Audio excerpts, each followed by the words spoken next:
Hey there, memory keepers. This is Sherry Roth. I'm a Stampin' Up! Demonstrator from Alberta, Canada, and I am just popping in to share my finished 2024 Christmas album.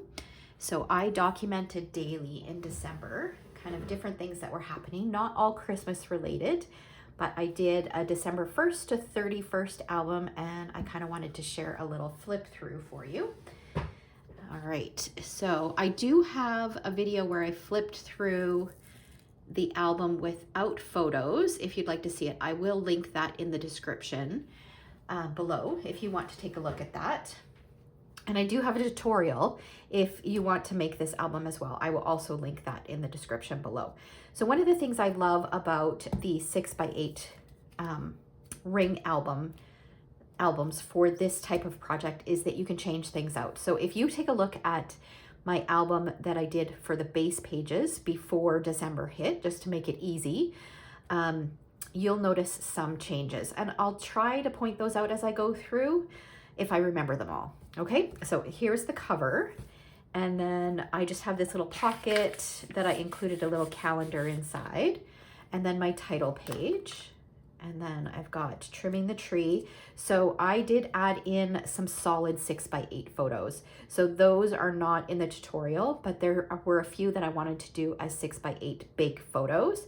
So I did that. I added a little embellishment here and then this little circular detail. And then, so because this and this were in the album and I added this, I needed to do an additional page around here on this side. So that is added in.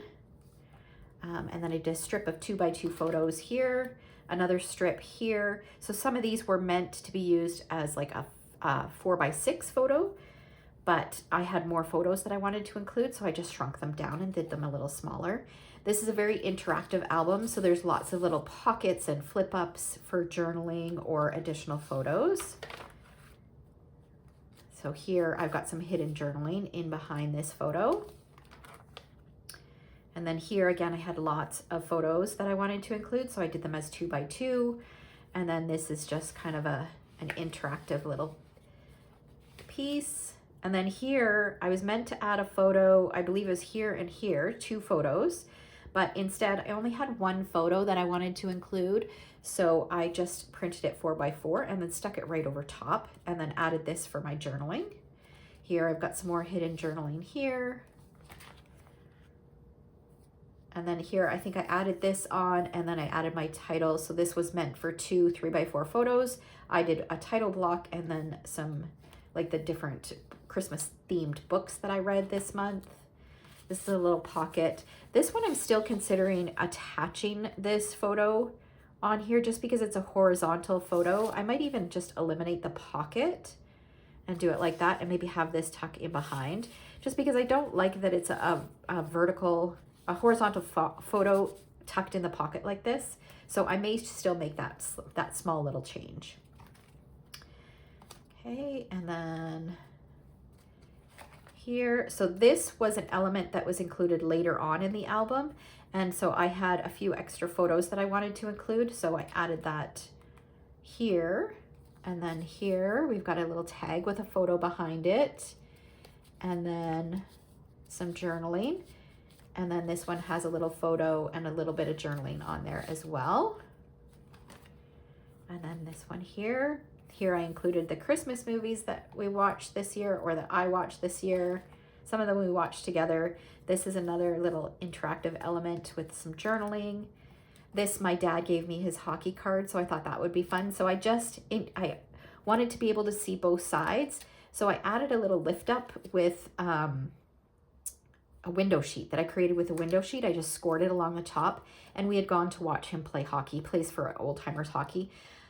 So we went to watch him play hockey one day, so I included that. I was going to include a flip flap, a 3x4 flip flap, but I didn't like the way it looked on this, so I decided to do this instead. I did add this in. And then here's another 6x8 photo that I included, actually 2. And then I added this. And then here, because the green and red that I was using throughout the album I didn't like it so much with these photos, so I ended up going with some blue. So, and I added in, so this is added in, this is added in, and this was done like this. I think this was where that lift up, this green lift up piece was. So I just switched that out. And this was vanilla, so I switched it out to white just because I used white here. So, all right. And then this I think was meant for a 4x6 photo, but I ended up just making it a title block instead. And then added some more 6x8 photos. These are my grand puppies.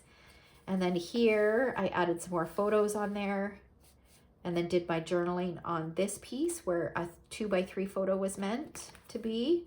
Here I had, there were 6 squares, but I really only had 1 photo to include. So I just kind of covered those squares with 1 4x4 photo.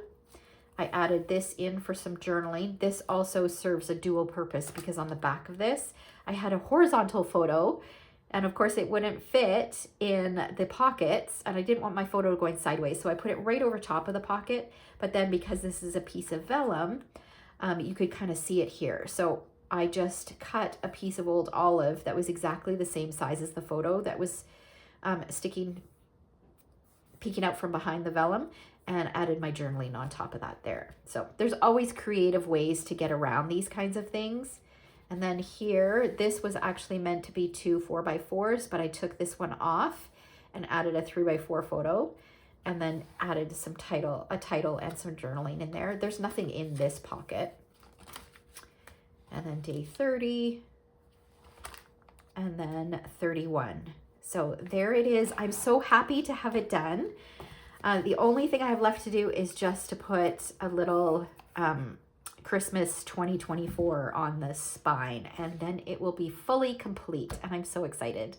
I hope you guys enjoyed that flip through, and if you have any questions whatsoever, don't hesitate to reach out. Thanks so much for watching.